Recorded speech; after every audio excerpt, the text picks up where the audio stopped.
The first time I heard my father say I was legally insignificant, it was in a courtroom. Not at home. Not in private. Not even in anger. In a courtroom. On record. She has no defense, he told the judge, adjusting his cufflinks like this was just another board meeting. No contractual standing. No financial leverage. No viable counterclaim. People actually nodded. I was sitting at the defendant's table, palms flat against a surface that smelled faintly of disinfectant and old wood polish. My name, Emily Carter versus Richard Carter, glowed on the digital docket screen above us. It looked clinical. Detached. Like we weren't related. My father didn't look at me when he spoke. He looked through me. Past me. Toward the judge, toward the gallery, toward the narrative he had already constructed. He wore his charcoal suit, the one tailored in Manhattan, and a navy tie that suggested restraint.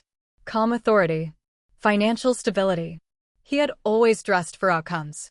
This is a simple matter of breach, his attorney continued smoothly. Ms. Carter failed to fulfill agreed repayment terms on a private business loan issued 3 years ago. We are seeking full restitution plus accrued interest, totaling $1.8 million. The number landed like it belonged to someone else. $1.8 million. I swallowed slowly. In the second row, 2 local reporters scribbled notes. The case had drawn attention because my father wasn't just any plaintiff. He was Richard Carter, founder of Carter Development Group, donor to the University Law School, member of 3 private boards, personal friend of the regional bank president. And I was his daughter. Correction, his former daughter. He made that distinction clear in the complaint filing. Personal relationships, he'd stated in writing, do not negate contractual obligations. The judge adjusted her glasses and glanced in my direction. Ms. Carter, do you have representation? I stood. No, Your Honor. My voice sounded steadier than I felt. My father's attorney almost smiled. The judge hesitated for half a second, just enough to acknowledge the imbalance, then nodded. You understand the seriousness of these proceedings? Yes. My father finally looked at me. Not with anger. With certainty. He believed this was already over. 3 years ago, when I launched my small sustainable housing startup, he'd offered what he called seed capital, $1.2 million wired in 2 installments. I had signed a contract, drafted by his legal team, under the assumption it was structured as convertible equity. It wasn't. It was structured as a callable loan with personal liability. I discovered that 2 months ago when the demand letter arrived. 30 days to repay in full. No grace period. No negotiation. When I called him, he didn't raise his voice. You wanted independence, he said calmly. This is how the market works. I've made every quarterly report, I replied. The company is scaling. It's not profitable. Not yet. Silence. You always confuse optimism with strategy, he told me. That's not how I built things. What he meant was, not how I built you. Back in the courtroom, his attorney requested summary judgment. She has no assets of comparable value, the attorney continued. No liquid holdings. No defensive instruments. Defensive instruments. Like I was a poorly structured portfolio. I glanced toward the gallery again. My former CFO sat near the aisle, avoiding eye contact. 2 investors I'd pitched last year were whispering. The message was clear. She's done. The judge set a hearing date for preliminary asset review. 30 days. As we stood to leave, my father leaned slightly toward me, close enough that only I could hear him. This didn't have to be public, he said. You made it public. You made it necessary. I held his gaze. For a brief second, I saw something flicker there, not doubt, not regret. Calculation. He believed pressure would collapse me. That I would settle. Liquidate. Hand over control of my company to satisfy the claim. What he didn't know was that 2 weeks before the lawsuit was filed, I received an unexpected email from First National Regional Bank. Subject line, request for historical review, Carter Development Group. I hadn't responded immediately. I had simply scheduled a meeting. Tomorrow morning. With the bank president himself. As I walked down the courthouse steps, reporters hovered near my father. Microphones angled upward. Mr. Carter, do you anticipate a swift resolution? I do, he said smoothly. The documentation is very clear. Clear. Yes. Documentation has a way of clarifying things. Across the plaza, my phone vibrated in my coat pocket. A reminder notification. 10 a.m., meeting with Daniel Whitmore, bank president. I paused at the edge of the steps and looked back at my father surrounded by cameras. He looked untouchable. He looked finished with me. He looked absolutely certain that I had no defense. And tomorrow morning, when the bank president placed a folder on the conference table, that certainty would begin to fracture. I learned early that in my father's world, love was structured like a contract. Performance-based. Conditional. Revocable. When I was 8, I brought home a second-place science fair ribbon. I remember the exact shade of blue, slightly faded at the edges, like it already knew it wasn't enough. He studied it for 3 seconds. Who won first? He asked. I told him her name was Marissa Klein. Her volcano erupted higher. He nodded once. Find out what she did differently. That was the entire conversation. No congratulations. No hug. Just comparative analysis. By 13, I understood that achievement wasn't about curiosity or passion. It was leverage. Currency. A means to negotiate respect. My father built Carter Development Group from a 2-person contracting firm into a regional real estate empire. Strip malls. Mid-rise condos. Industrial parks. He could recite zoning variances the way other men recited sports statistics. He liked control because it eliminated unpredictability. I was unpredictability. In university, when I switched my major from finance to environmental design, he didn't argue. He simply adjusted. You'll grow out of it, he said. When I didn't, he recalibrated again. I'll invest, he offered during my final semester. But it won't be charity. I didn't want charity. I wanted belief. Instead, I received paperwork. The contract he presented at his office, 37 pages, embossed letterhead, defined the $1.2 million as a short-term callable loan at 6.5% annual interest, compounded quarterly. There was a clause on page 22, acceleration upon discretionary determination of material underperformance. I asked what that meant. It means if the venture underdelivers, I protect my capital. Underperforms by whose metric? He smiled faintly. Mine. I signed anyway. Because at 26, you believe proving someone wrong is a strategy. The first 18 months were brutal. Permitting delays. Material shortages. Contractors backing out mid-phase. I reinvested everything. Paid myself $48,000 annually while overseeing projects worth 10 times that. Quarterly reports went to his office exactly on schedule, spreadsheets color-coded, projections annotated. He never responded directly. Comments would come through his legal assistant. Clarify projected yield curve. Explain 3.2% deviation. Define exit timeline. Never, how are you? Last year, when we secured a pilot project retrofitting affordable housing units with sustainable insulation systems, I thought that would shift something. It didn't. 2 months later, he called the loan. No warning. No private meeting. Just a formal demand letter delivered by courier at 9:14 a.m. on a Tuesday. Total due, $1,842,600 including interest. 30 days. When I called him, he answered on the second ring. Business isn't emotional, he said. I'm your daughter. That's irrelevant to performance. I remember looking around my office, exposed brick walls, 2 mismatched chairs, a whiteboard filled with timelines, and feeling something colder than anger. Recognition. This wasn't about money. It was about hierarchy. He had built an empire on dominance. If I succeeded independently, that narrative fractured. So I did something he never expected. I stopped arguing.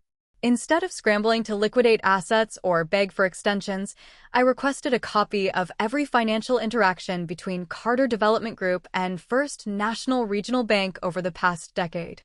I framed it as due diligence for potential refinancing. The response came not from a junior analyst, but from Daniel Whitmore, the bank president himself.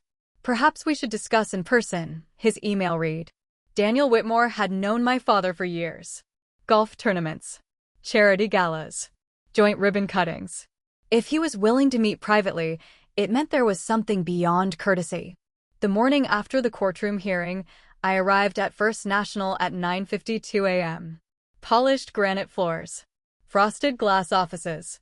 A receptionist who recognized my last name instantly. "Mr. Whitmore is expecting you." His office overlooked the river. Floor-to-ceiling windows. Minimalist decor.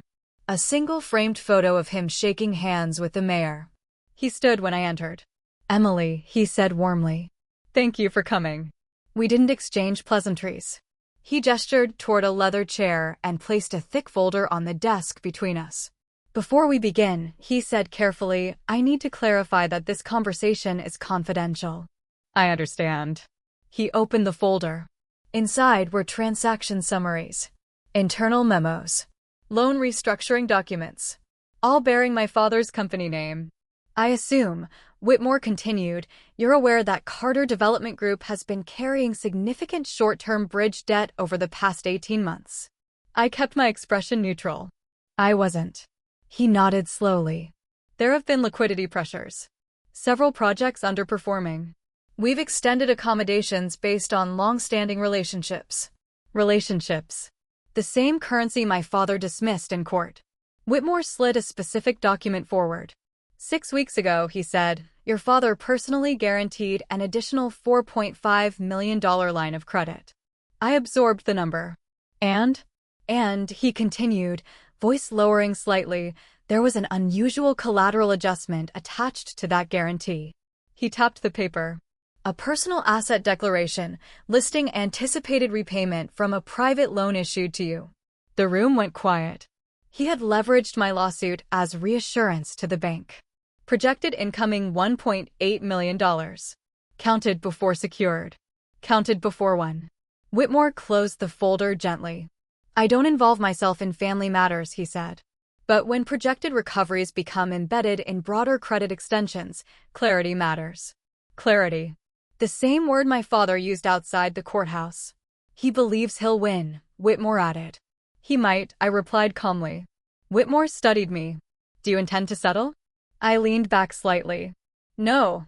He nodded once. "Then you should know," he said, sliding one final document across the desk, "that the bank's tolerance for unsecured optimism is limited." I looked down at the page. It wasn't just a summary. It was exposure. Covenant thresholds. Debt service ratios. Trigger clauses. If my father failed to secure projected recovery from me, certain loans could be reevaluated. Publicly. Suddenly, the lawsuit wasn't just about $1.8 million. It was a pillar holding up something much larger. Whitmore folded his hands. "You asked for historical review," he said. "I thought you deserved full context." I closed the folder slowly. For the first time since the demand letter arrived, I felt something steadier than fear. Structure. My father believed I had no defense. What he didn't realize was that he had built his own vulnerability into the very argument he filed against me. And in 30 days, when this moved beyond preliminary review, it wouldn't just be my balance sheet under scrutiny. 30 days sounds generous until you start measuring it in headlines. By the second week after the hearing, industry blogs had already picked it up. Developer sues daughter for $1.8 million. The phrasing mattered. Not investor sues founder. Not lender disputes terms. Developer sues daughter. Every time I saw it, I imagined my father's jaw tightening, not at the lawsuit itself, but at the optics. He hated uncontrolled narratives. I didn't give interviews. Silence is not absence. It's positioning. Meanwhile, my legal situation was straightforward on paper. The contract existed. The acceleration clause was enforceable. I had signed. What I hadn't done, and what he assumed I wouldn't, was conduct forensic review. 3 nights after meeting with Whitmore, I sat at my kitchen table with a stack of printed documents. Loan agreements. Internal financial statements of Carter Development Group that had been quietly provided to me under confidentiality. I circled dates. Cross-referenced interest payments. Tracked bridge loans against project delays. A pattern emerged. My father had restructured 3 major developments in the past 18 months, each time pledging short-term personal guarantees to maintain liquidity. Two of those guarantees referenced anticipated capital recovery Q4. The same quarter my loan was called. He hadn't needed the money because my company failed. He needed it because his cash flow was tightening. There's a difference. The public pretrial conference was scheduled for Thursday at 2 p.m. Open to observers. He knew that. Which is why he escalated. 3 days before the conference, I received a formal settlement offer. If I transferred 70% equity of my company to a holding entity under his control, he would restructure the debt and suspend litigation. It was elegant. He would own the company outright. The lawsuit would disappear. He would be the magnanimous father who rescued his daughter. And the projected $1.8 million recovery could still be positioned as secured collateral with the bank. I didn't respond. Instead, I made 2 calls. First, to my former CFO, the one who had avoided eye contact in court. Did you know about the acceleration clause when we signed? I asked. A pause. No, he admitted quietly. I assumed it was convertible. Did my father ever request internal performance data directly from you? Another pause. Yes. How often?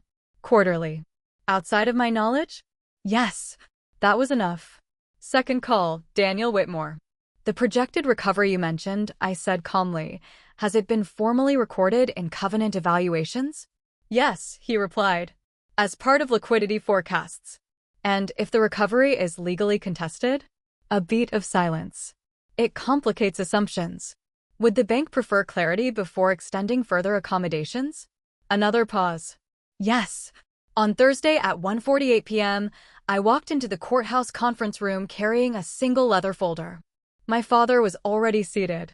He looked composed. Relaxed, even. A few local business associates sat behind him, quiet support disguised as coincidence. When I entered, he didn't stand. Ready to resolve this? He asked softly. Always. His attorney began outlining the settlement proposal for the record.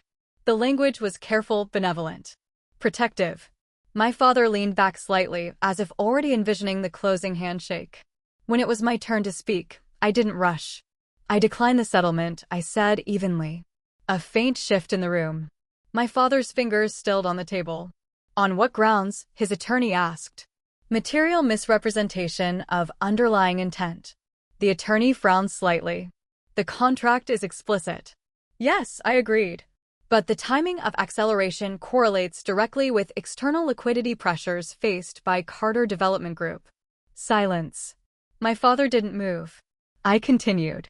I have documentation indicating that projected recovery from this lawsuit was incorporated into broader credit assurances with First National Regional Bank. Now he moved. Just slightly. His attorney's head turned toward him. That's irrelevant to enforceability, the attorney said quickly. Not if intent demonstrates financial coercion rather than contractual remedy. The judge raised an eyebrow. Ms. Carter, are you suggesting the lawsuit was filed to satisfy unrelated financial obligations? I'm suggesting, I replied calmly, that the demand letter preceded critical covenant reviews by 12 days. I slid a copy of the covenant timeline across the table. The room temperature seemed to drop. My father spoke for the first time since I began. Be careful, he said quietly. I am. The judge reviewed the document briefly. This matter may require limited discovery, she said. If external financial reliance influenced acceleration, that is relevant.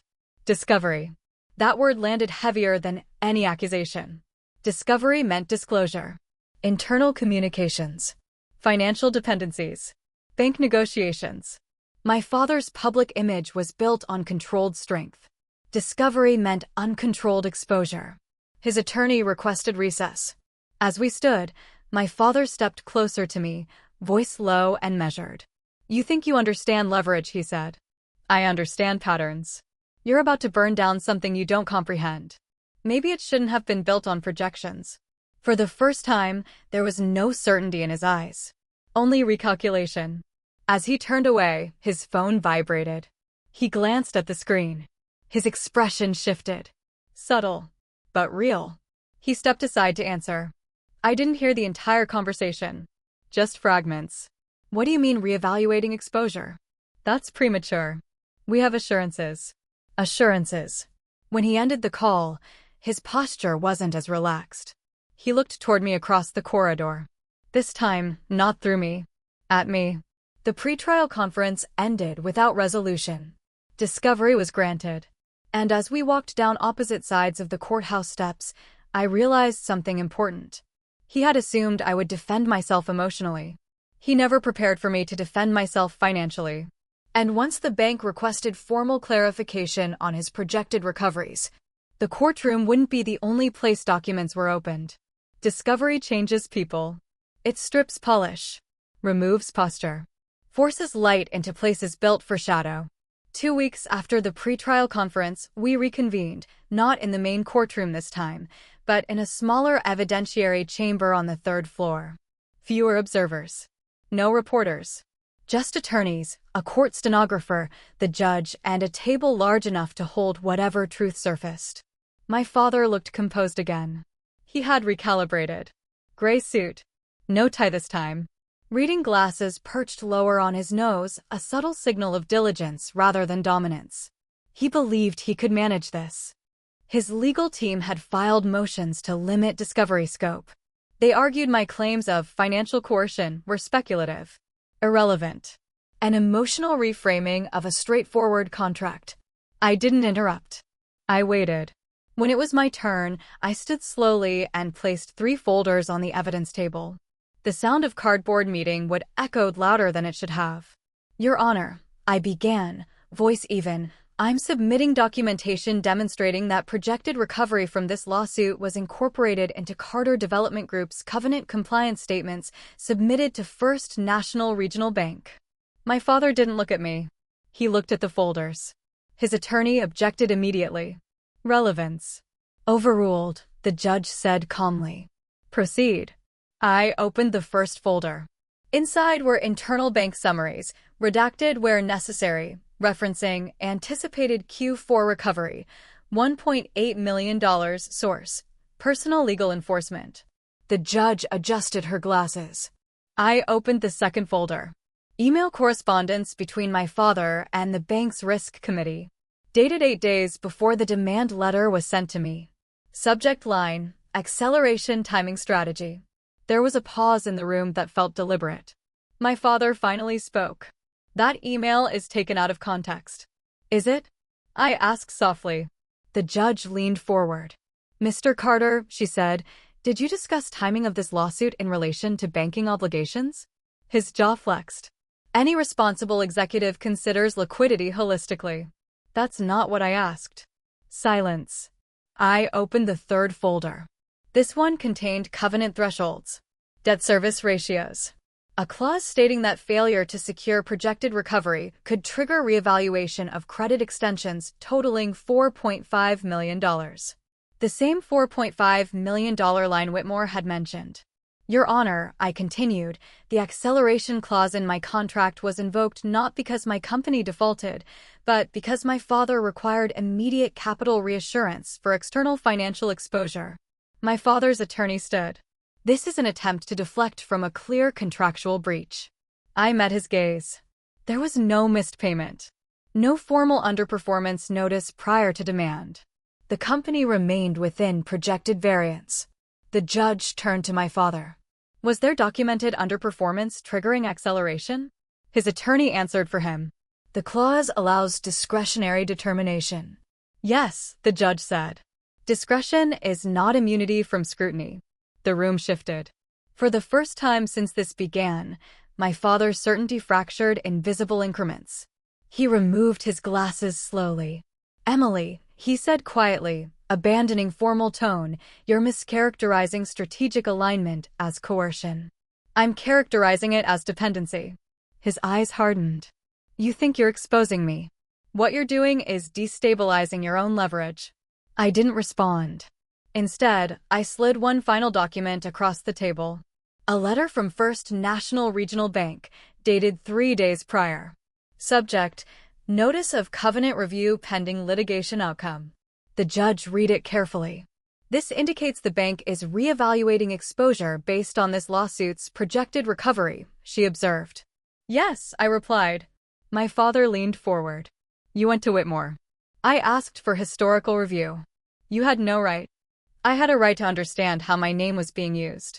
The silence that followed was no longer procedural. It was personal. The judge closed the folder. This court will not be used as a liquidity instrument, she said firmly. Discovery will expand to include financial correspondence related to projected recovery. Summary judgment is denied. Denied. My father's attorney whispered urgently beside him. He didn't respond. He was staring at the bank letter. Because he understood what it meant. Discovery would now require disclosure of internal financial stress. Board members would see it. Investors might sense it. The illusion of seamless strength cracked. As the session adjourned, I began gathering my folders. My father didn't move immediately. When he finally stood, he stepped closer, not aggressively. Not publicly. Just close enough that only I could hear him. You've made this bigger than it needed to be. It already was. You think Whitmore will protect you? I don't need protection. He studied my face. For years, he had looked at me and seen projection. Ambition without structure. Now he saw something else. Preparation. You're risking everything, he said quietly. No, I replied. You are. Outside the chamber, the hallway felt narrower than before. His phone rang again. This time, he didn't answer immediately. He looked at the screen. I watched the exact moment recognition settled in. It wasn't panic. It was math. And the numbers were no longer aligning in his favor. He stepped away to take the call. I didn't follow. Because I already knew what he was about to hear. The bank wasn't just reviewing exposure. They were freezing further credit extensions pending clarity. And clarity, once demanded in court, has a way of spreading beyond it.